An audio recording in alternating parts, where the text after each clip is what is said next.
Good morning. Good morning. Welcome to the Empowerment Table. I am Lakeisha Lingard. I'm licensed marriage and family therapist, certified trauma therapist, certified attachment coach.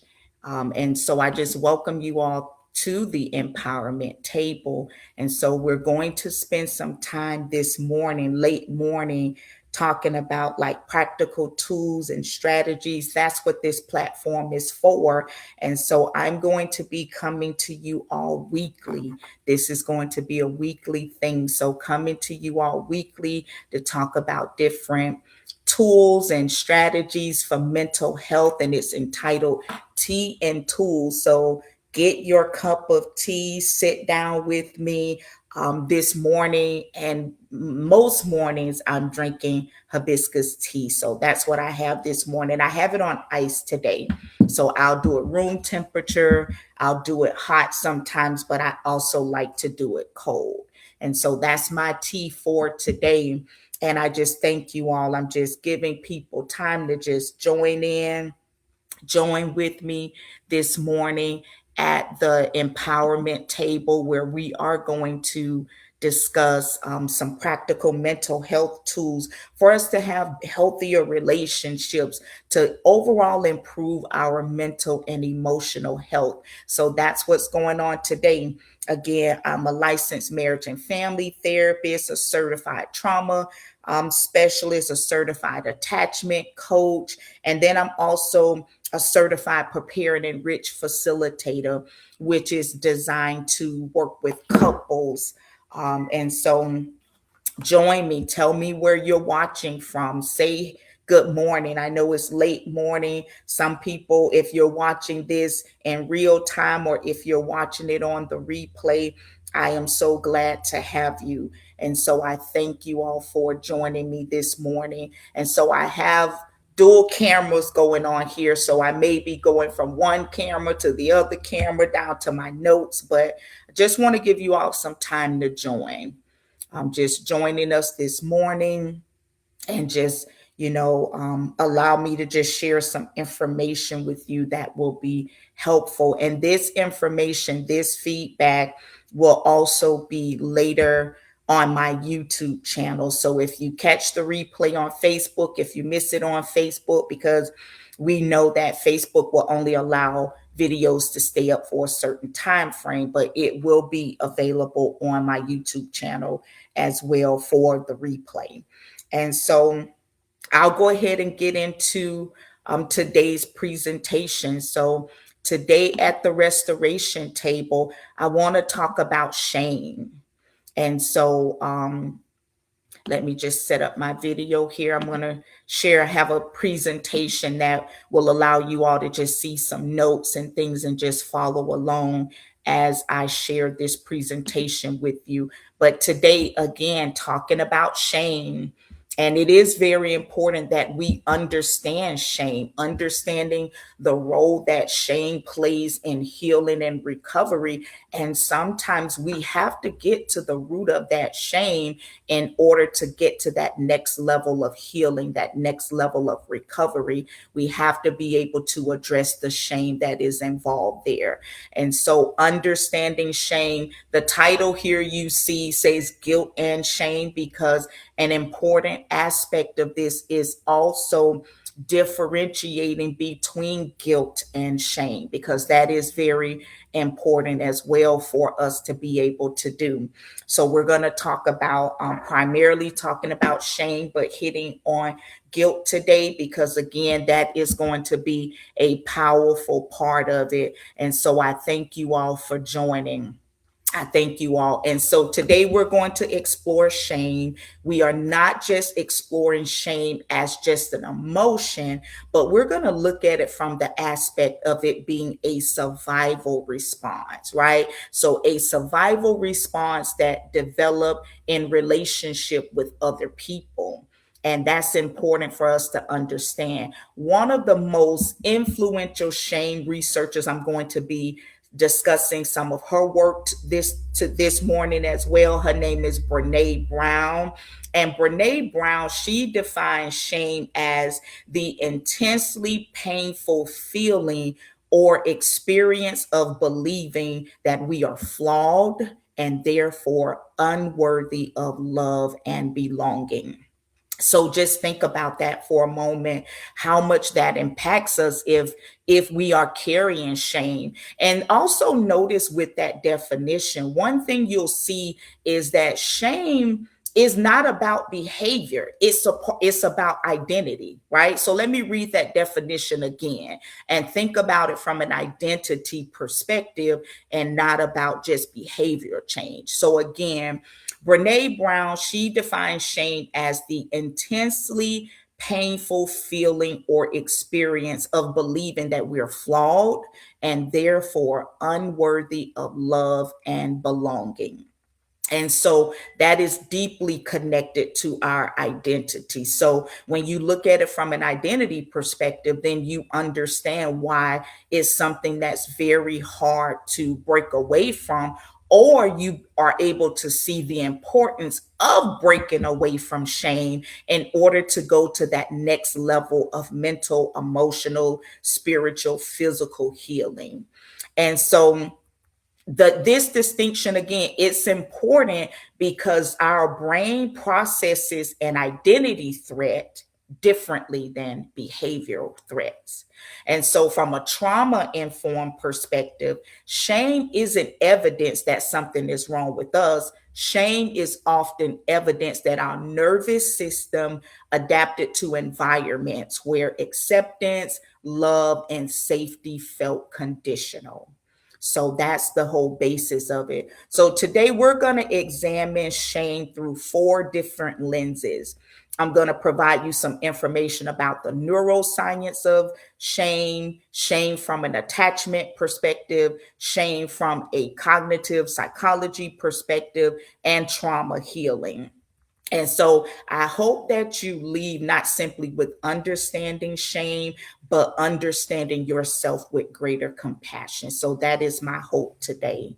And so just I thank you all for joining. I thank you for joining again. This video is going to be available for replay on my YouTube channel. I know Facebook only allows for videos to be, on display for a limited time. Tag someone who you believe may be dealing with shame. If there's someone who's dealt with trauma, shame is a inevitable component of trauma. So if you know someone who's dealt with some trauma, they're probably dealing with some shame, which is a part of what hinders or prolongs recovery and treatment and healing. So tag someone who you think needs to hear this conversation at the empowerment table regarding shame. And so I'm going to try and stick to my notes as as as much as possible, because I really do think that's going to help me give the information to you all, not miss or overlook anything, and then also respect your time today and be able to share this information with you all in a reasonable time frame.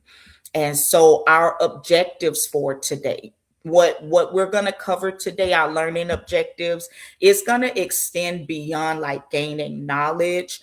We're going to we're going to examine how shame develops in the brain and in the body. We will examine like why survival strategies like perfectionism and people pleasing, how they're actually adaptive responses rather than character flaws.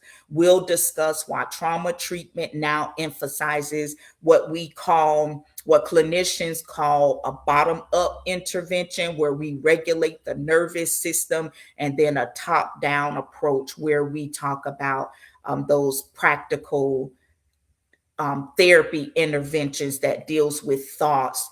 And so we're going to talk about both of those, so that top down and that bottom up. Finally, we are going to discuss some practical interventions to help us move from survival to connection. which is very, very important, going from survival to connection. Let's see. Let me share my presentation. So those are our learning objectives for today. First, I want us to start with just understanding what is shame. Again, I gave you the definition of Brene Brown, how she defined it as an intensely painful feeling or experience of believing that we are flawed. All right. And not only that we are flawed, that we, and therefore we are unworthy of love and belonging. And so, one of the most important distinctions in psychology is the difference between guilt and shame. And so, that is important because guilt says, I made a mistake, but shame says, I am the mistake. And so, the thing, and why that is important to make that distinction, because guilt allows room for us to repair, right? If we're looking at it directly from a behavior standpoint, there is room for repair. But shame convinces us that repair is impossible because we ourselves are fundamentally defective. So that's the difference. And Brene Brown, she has this wonderful TED talk where she talks about shame and a lot of other information. I follow her on YouTube. And so she explains that shame thrives in three conditions: in secrecy, in silence, and in judgment. And so think about that when and that's why sometimes you hear people encourage us to not hide or to bring things to the forefront, because where there is secrecy, where is silence, where there is judgment, shame is going to thrive. And so the more the shame remains hidden, the stronger it becomes, just simply put. And that's why in individuals who are experiencing shame, they will often isolate themselves. And so that's very ironic because that very thing that shame tells us to do, which is hide, is the very thing that keeps it alive. And so, research, it consistently links chronic shame. Let me give you some information. Research links chronic shame to depression, anxiety, PTSD, addictions, eating disorders, perfectionism, relationship difficulties. And so that again shows you like the detriment that it can be when we don't address it. And understanding shame, it helps us to understand many behaviors that otherwise seem confusing. Like we may wonder why we struggle with those things, and shame may be at the root of that. So I'm hoping to give you all some enlightenment today to help you determine if shame is at the root of the mental health or emotional health difficulty that you are struggling with, and then ways that you can break free from that in a very, very clinical, practical way.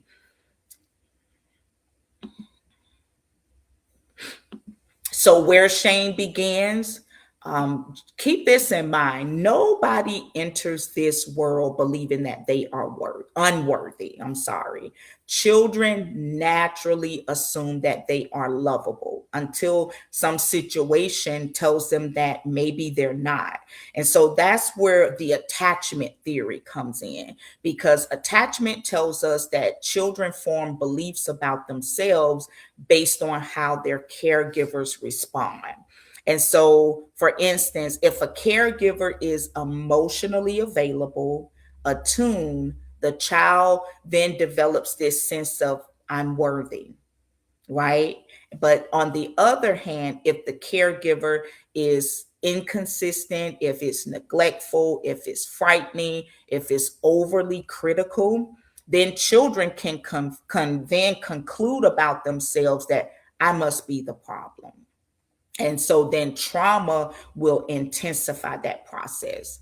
Children lack the cognitive ability to recognize their adults in limitation. So instead of them thinking my caregiver couldn't meet my needs, they will more likely think I must not deserve love, right? Because think about it through a child's eye, not being able to be able to cognitively recognize the limitations in adults. So then that makes children more likely assume that they are the problem or not deserving of love. And then that forms into a belief that sticks with them and carries with them throughout life or into adulthood unless it's treated. So these conclusions, again, they become like a core belief. Again, they often persist into adulthood. Culture further reinforces shame by defining impossible standards around success, impossible standards around productivity, appearance, gender roles, and achievements. And so all of that, look at how is so multifaceted, right? The way shame is developed, the way shame is cultivated on a daily basis with all of those factors. And we have to consider all of those when we are in treatment. And I want to say if you are dealing with shame, please seek mental health therapy if you feel like you're at that point. If you've tried so many other things, but you haven't tried therapy, I encourage you to seek therapy. Find a provider that works for you. If you connect with someone, it doesn't seem to be a good fit. There's nothing wrong with finding another provider in our clinical training. We are encouraged to let clients know, hey, we may not be a good fit. It is any relationship, right? Think about your friendships. You were able to fit with a certain friend, right? You were able to fit with a certain partner. So it's even like a business partner. So that's even the same when we talk about entering into the therapy client relationship. If it's not a good fit, find someone else. I promise you, your therapist will not be offended, because it happens. It's just a part of the process. And we're trained to expect that. So don't feel some type of obligation to stay with someone. You never want to do that. You want to do what is best for your emotional and mental well being. And having a good therapist, even if they're not the right fit, they will still understand that component. And so let's see where we are here. I want to talk about protective strategies. And so when we look at protective strategies, this may be the most compassionate reframe that we're going to discuss today, right? We're going to reframe these protective strategies that we've used. So the behaviors we criticize most often became a brilliant survival strategy. Okay, what do you mean by that, Lakeisha? Let me give you a little bit of like insight. Richard Schwartz, he is the founder of Internal's Family System. He teaches that every protective part has a positive intention. And we all have protective parts. And so every protective part, it has positive intention. So whether that's perfectionism, people pleasing, withdrawing, overachievement, or avoidance, they have positive intentions. No part exists to sabotage us. So look at that way we can positively reframe that. So rather than seeing our people pleasing and all of those protective strategies that you see listed there, in a negative light, see them as this brilliant survival strategy that has a positive intention, and none of them existed to sabotage you, right? They existed to protect you. They developed to protect us from emotional pain. And so that was the job. And oftentimes we develop that part very early on in childhood, going back to when we talked about the attachment with caregivers. When if you were someone who had that inconsistent, neglectful, critical type of parenting, then you can see why, to protect yourself, those strategies that you see listed on the PowerPoint, you can see how you can, develop those strategies as a way to protect you from that emotional pain of neglect, that emotional pain of being criticized often in childhood, or being neglected, or being inconsistent with love and support and attention. You can see how then, as a child, again, not being able to recognize or cognitively understand the limitations of our caregivers, then we develop these parts for our emotional protection. And so we know that these are just a few of the protective strategies. There are many things that we do as protective strategies. And I think the idea is to begin to recognize, like, what is it that I do when I'm trying to protect myself from emotional pain? Do I try to be perfect? Do I people please? So this is a time of like reflection, and just being able to go deep and do that reflection that will help you uncover where the shame came from, where it originated. Perfectionism developed because mistakes once felt dangerous. Someone might be able to relate to that. People pleasing develops because conflict once threatened safety. So rather than being in conflict, I want to people please to feel safe. Withdrawal develops because vulnerability once resulted in rejection. How many people have been there? Overachievement develops because performance became associated with worthiness. And avoidance developed because emotional overwhelm felt unbearable. And so that's how we develop those. And going back to some of the research by Brene Brown, again, amazing researcher. She dedicated like over a decade of her career and her life to just researching shame, right? And so she set out to researched this shame, and what she found is that there was two groups of people that she identified in her hundreds and hundreds and maybe even thousands of interview hours with various people, that the one thing that was able to help people not have shame is just them being able to have compassion for themselves.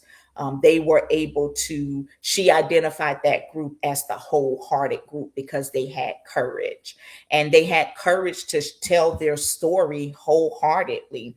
And so she said that if we're numb to vulnerability, which we have to be vulnerable, and I thought this was so key. If you numb yourself to vulnerability, you are also numbing yourself to happiness, to joy, to, appreciation, to gratitude, to love. You're numbing yourself to so much just because you're trying to numb yourself to being vulnerable in a relationship.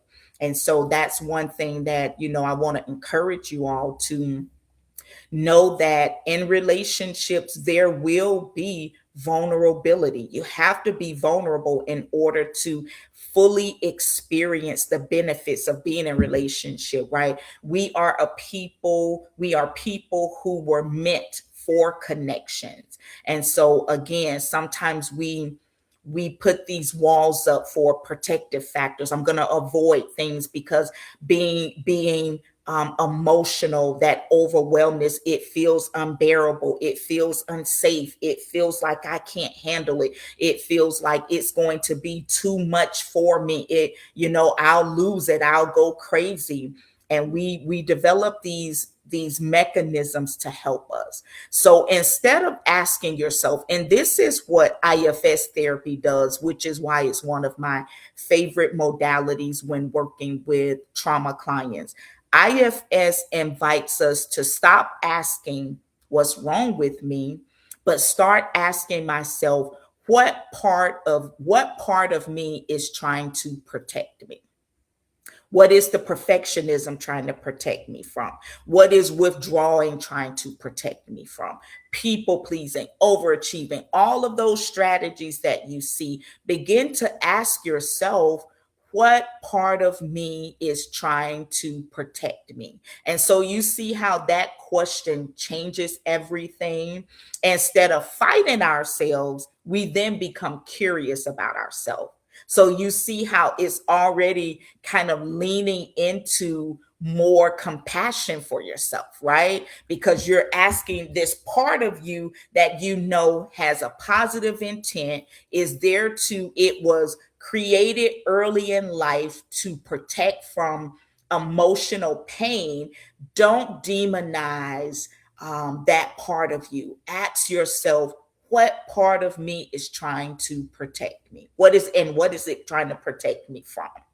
And so that's the question to ask as you begin to deal with the root of shame. The shame cycle. So this cycle here, it illustrates why shame feels so difficult to escape. It usually begins with the trigger. That trigger will activate an old belief. That belief activates that inner critic, right? And CBT refers to those as like automatic thoughts. And so thoughts like, I'm not good enough, I always fail, everyone is judging me, or whatever your inner critic is saying to you. And so these thoughts, they then begin to activate emotional shame. And so then what does the nervous system do? The nervous system then begins to interpret that shame as danger. And so as a result, we protect ourselves, right? By withdrawing, by pleasing others, overworking, numbing, and avoiding. And so then you see how those protective behaviors, they are then they're getting in the way of us having any corrective experiences. And then that cycle continues. So instead of learning that I'm accepted despite my imperfections, we're just reinforcing those original beliefs. And then you see how, again, that cycle is starting to repeat itself. And so the thing I want you to know is healing is going to take place when we interrupt that cycle. You got to interrupt that shame cycle, I'm sorry, with this cycle, with this sense of awareness. And so again, let me walk you through that again, because the shame cycle. So it illustrates how shame is often difficult to escape. It usually begins with the trigger. The trigger activates an old belief. That belief activates the inner critic. And so again, CBT refers to that inner critic as like those automatic thoughts of not being good enough, always failing, too much for people, not enough for people, everybody's judging me, nobody understands. So then all of those automatic thoughts start to activate that emotional shame. And then the nervous system is going to interpret that shame as danger. And so again, when the nervous system thinks there's danger, you're going to retreat into those protective measures, withdrawing, people pleasing, overworking, numbing with whatever you're numbing with, right? You can numb with TV, you can numb with food, you can numb with substances, or you can start to avoid. So those corrective behaviors, see how again they are preventing any corrective experiences to happen.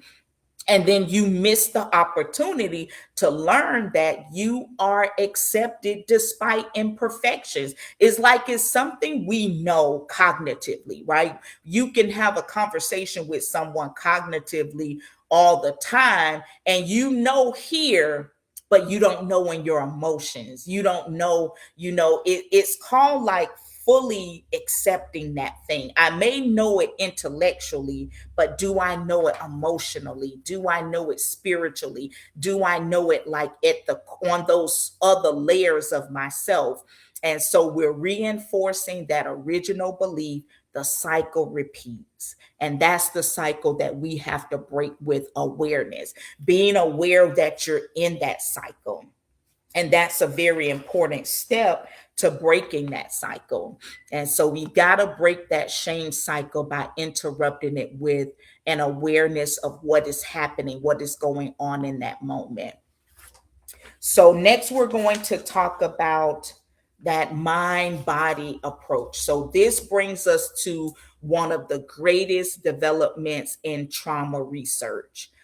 Healing requires both the mind and the body, right? And so that's what research is saying. That's what a lot of treatment has kind of shifted to, that type of language of not just taking this cognitive intellectual approach, but doing like this mind body approach, because we have seen that that has been more helpful.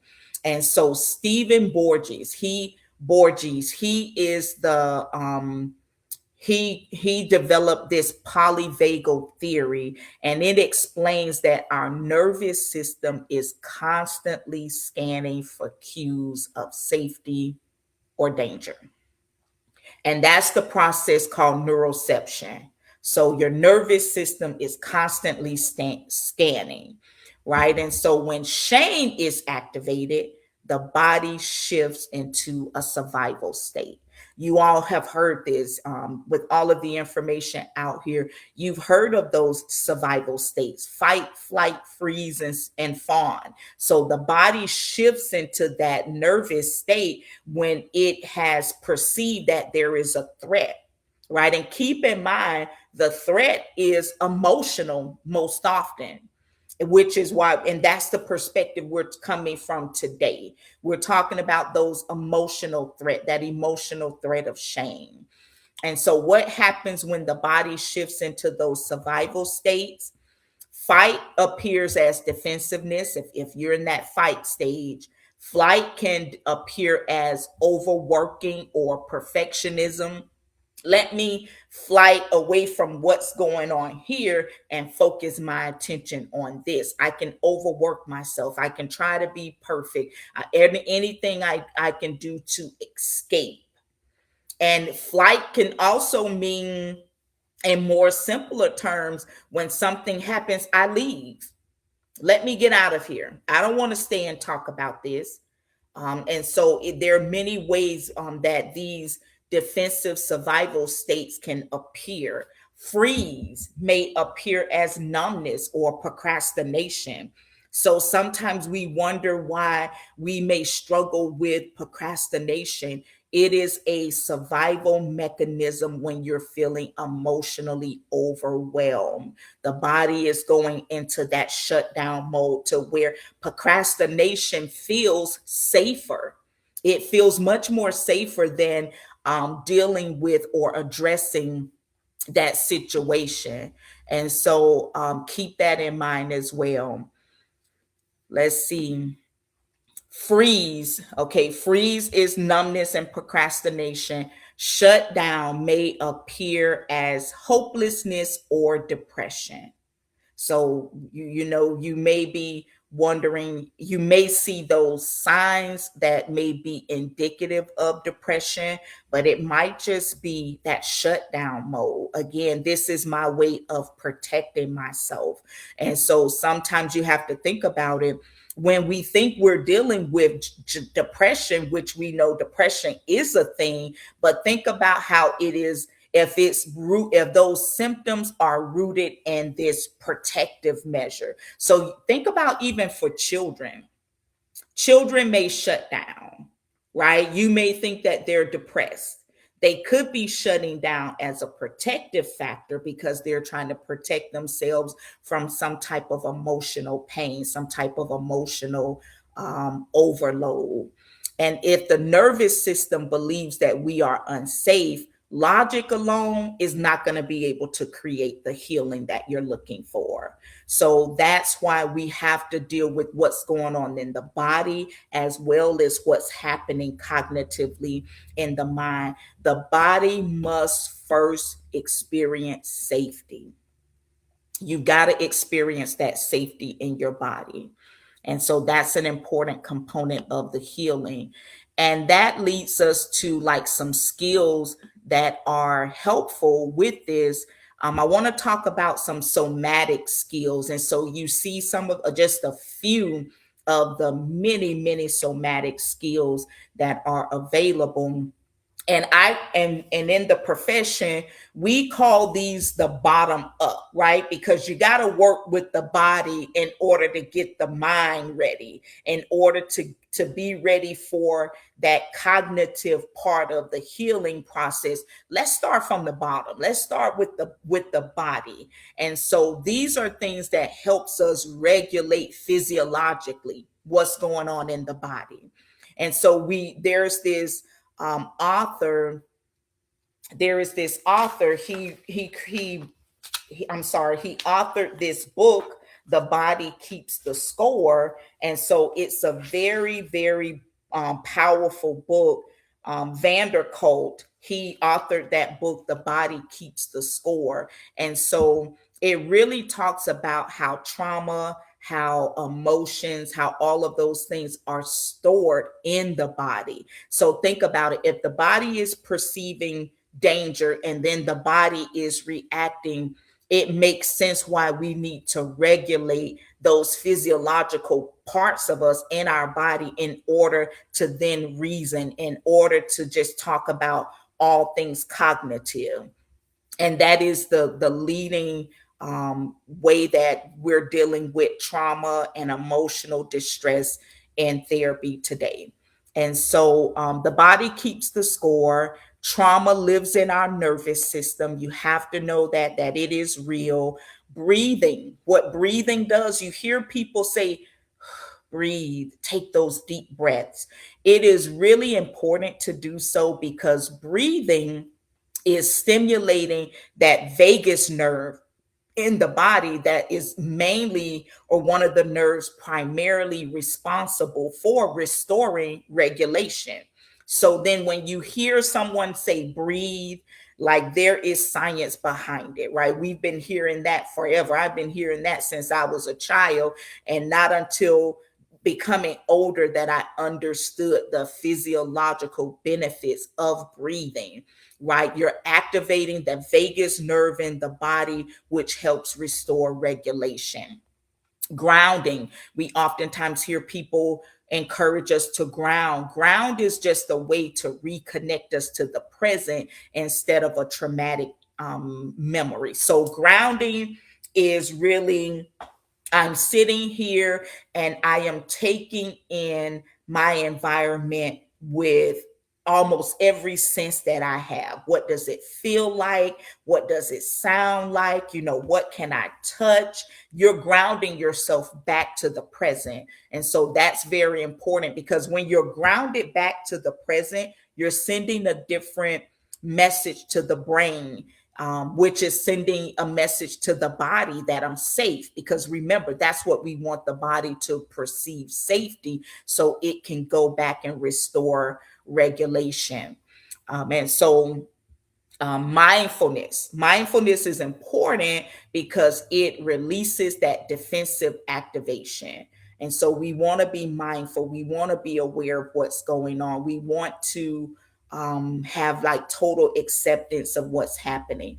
And body awareness is going to help us recognize shame before it comes overwhelming, right? Getting back to the topic, shame. When you have that body awareness, it helps you recognize that shame very early on.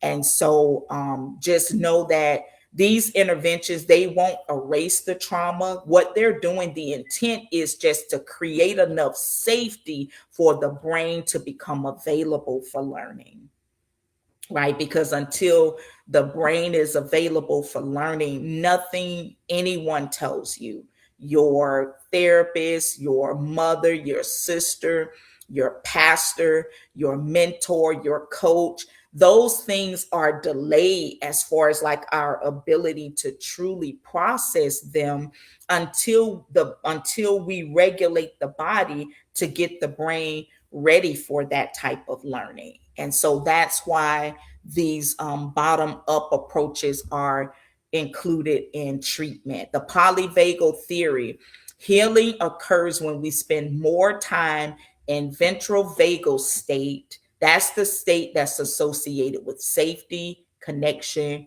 curiosity, and compassion. And so um, that's what the bottom up, those bottom up approaches are there for. And then we move to the top down approaches, those cognitive skills. And so once the nervous system is regulated, the cognitive work is now going to be more effective. And one of the another really helpful form of therapy is cognitive behavior therapy, because it helps us to identify distorted thinking patterns. And so some examples of that are the all or nothing thinking, the catastrophizing, the mind reading, the overgeneralization. And so with that kind of cognitive work, it helps us. And then we're able to ask questions such as, where did this belief originate? Right? What evidence supports it? What evidence contradicts it? Would I speak to someone I love this way? And so when we begin to think about those distorted patterns of thinking, and we ask ourselves these questions, right? If we are catastrophizing, will we speak to someone we love like that in this catastrophizing? The worst is going to happen. Then we can begin to trace back again. Where did this originate from? And research consistently shows that self-compassion, it actually produced greater motivation and resilience than self-criticism. And so sometimes, and so what that means is there is sometimes this notion that we have to be hard on ourselves. But actually, the research does not support that. I think people may not truly understand self compassion if they don't believe and see how self compassion can be a motivator, right? It can be a motivator. It can help build resilience. It can help you get out of inaction into action, because you don't really understand what self compassion is. Some people may think self compassion is making excuses or not challenging yourself, or not wanting to see change, but it's none of that. It's really starting with the fact that my procrastination originated out of a place to protect myself emotionally, right? But I'm not just going to sit there. Now that I know that, I'm asking myself the right question: what am I trying to protect myself from? And even exploring that can help me see, well, I don't need to procrastinate to to protect myself from that. So you see how having self-compassion, talking to myself in that way, it can indeed lead to motivation and resilience, right? I don't have to say, girl, you just got to do better. You don't never do right. You don't never do enough. That is condemning myself. That is saying, okay, I'm the problem. And when you think that you are the problem, how much more would you see that there is a solution if you're seeing yourself as the sole problem? And again, research supports it that self compassion produces greater motivation and resilience than self criticism. There is science behind it, there is research behind it. A researcher named Kirsten Neff. Her work demonstrates that people become more accountable and not less accountable when they practice self-compassion. Again, research is supporting this shift and the way we see those protective parts of ourselves, when we're able to look at those as ways to help, as things that were developed in order to help us and protect us. So, I just want to invite you for a moment, self-reflecting. We're drawing to the end of this empowerment conversation, this talk at the empowerment table. Consider maybe like a recent experience that may have triggered shame for you. Notice, what was your first automatic thought? What happened in the body? Did your chest tighten? Did you stop taking those deep breaths? Did your shoulders tense up? What protective strategy showed up for you? Did you start people pleasing? Did you start overperforming? Did you withdraw? What was that part of you? What did it step in? Which part stepped forward? Was it the caretaker? Now I've got to caretake everyone. Now I'm avoiding. So instead of judging that part, thank that part. It developed for a reason, right? And then you ask yourself, what does this part need from me today? What does it need from me today? And so when you ask that question, you're moving towards internal healing. When you begin to answer that question, what does that part of me needs today? What does my people pleasing need? It's trying to protect me from something. I don't have to people please. What do I need instead? So you see how that internal healing just kind of naturally flows when you take a more compassionate approach to yourself. And so we've got to silence this inner critic and speak to ourselves with the voice of compassion. And some key takeaways. I want to leave you with some truths. Shame is adaptive. It developed to help us survive relationships where belonging felt uncertain. It's adaptive. Protective strategies, that people pleasing, avoidance, that perfectionism, overworking, withdrawing, all of those, they are not weaknesses. They are intelligent adaptations. And so healing happens through awareness. We got to be aware, we've got to be curious, and we've got to be compassionate. And so healing requires, again, that bottom up nervous system regulation approach, and then that top down cognitive restructuring. So, again, that bottom up. How can I bring regulation back into my body? And then the top down approach. Now I can deal with these distorted thinking patterns that's been getting in the way. And so Brene Brown, she reminds us that if we share our story with someone who responds with empathy and understanding, shame cannot survive. And the goal is connection, not perfection. That's the antidote for shame. Connection and not perfection. And so remember that. And another final thought too, Carl Rogers, a very influential theorist, he talked about this curious paradox that when we accept ourselves for who we are, then we can change. And look at that paradox. If I'm accepting myself for being this people pleasing, perfectionist, procrastinator, but once I accept that, then I can begin to change. It just seems contradictory, but it really isn't, because once I accept that part of me, and then I begin to respond to myself with this curiosity, with this compassion and with these questions, then I can begin to understand where that behavior is rooted, and then I can begin to see change.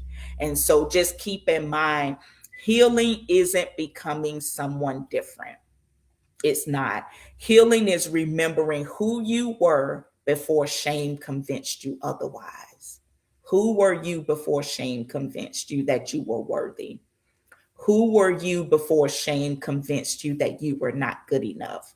Who were you before shame convinced you that you have to be a top performer in order to be validated or valued or loved or acknowledged? Who were you before shame convinced you otherwise?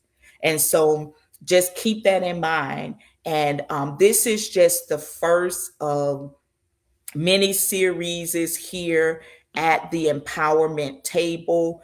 I want to come weekly with information to help build our mental health, our emotional health, our spiritual health. And so this is going to be a weekly series that I'm doing at the empowerment table and just giving you, I'm coming with tea and tools. Again, today, my tea for today was hibiscus tea. I got it cold.